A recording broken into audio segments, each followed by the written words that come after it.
म्हणून दादा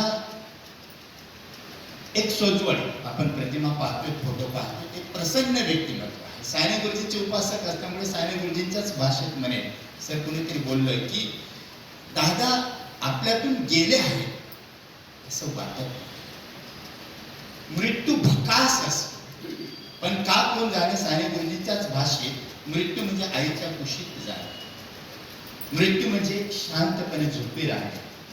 दादा शांतपणे झोपलेले आहेत, आईच्या कुशीत आहे.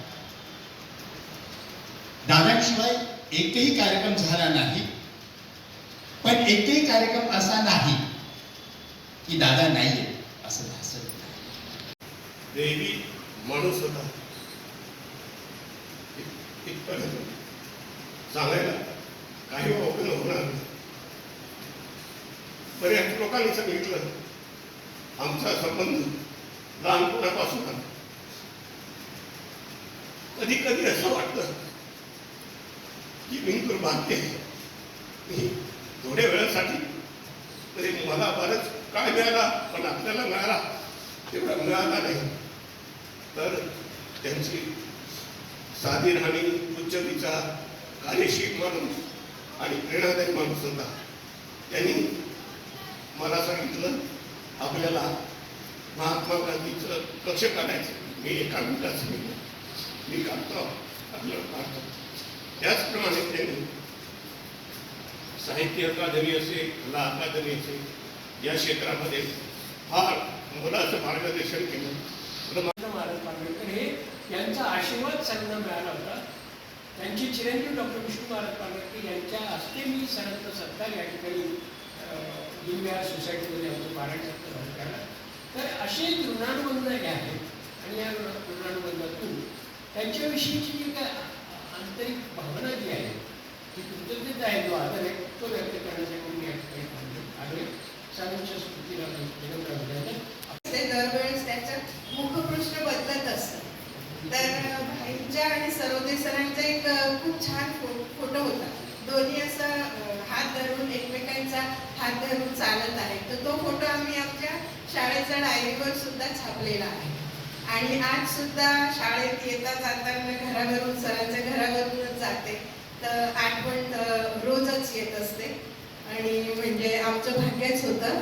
अगदी घर त्यांच्या शाळेजवळ असल्यामुळे कोणताही कार्यक्रम असला तर सरांना आम्ही आवर्जून बोलवून घ्यायचो आणि सर नेहमी यायचे कार्यक्रम.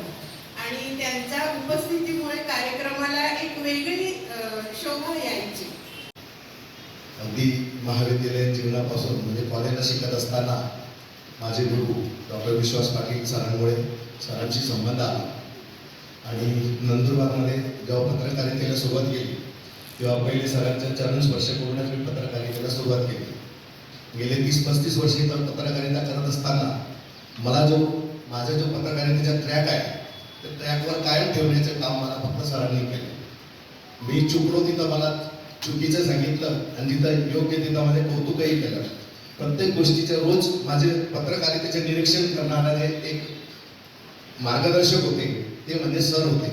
आणि त्यामुळेच मी आज एक पत्रकारितेत एक माझ्या एवढं 30-35 वर्षाचा कार्यकाळ यशस्वीपणे करू शकतो.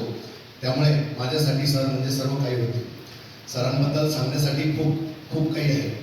2 मिनिटात सांगणं शक्य नाही, पण येता कदाचित जर वेळ झाला तर आपण त्या संदर्भात पुस्तक स्वरूपात सरांच्या आठवणी आपण हे करू शकू. कारण सरांनी या ठिकाणी साहित्य चळवळीला गती दिली. नंदुरबारमध्ये जेव्हा साहित्यिक कोण आम्ही 30 वर्षापूर्वी विचार करायचो तेव्हा साहित्यिकांची नावं समोर येत नव्हती. आदरणीय दादासाहेब आणि सरांच्या प्रेमात पडले आणि दादा आणि सरांनी एक साहित्य चळवळ रुजवण्याचं काम केलं. जेव्हा साहित्य क्षेत्रातील मान्यवर आम्ही यादीत काढले तेव्हा ती नावं अगदी 2-4 वरून 150-200 पर्यंत गेली. आणि हे साहित्य चळवळ वाढवण्यात ते सगळ्यात मोठं योगदान होतं. आज त्यांनी काम करत आहे. तीच ग्रंथालय चळवळीतही मला दादांनी ओढलं आणि ग्रंथालय क्षेत्रातली कामासंदर्भातही मला त्यांनी मार्गदर्शन केलं. आपण सार्वजनिक जीवनात काम करणारे लोक आहोत. सांगायचे काल जेव्हा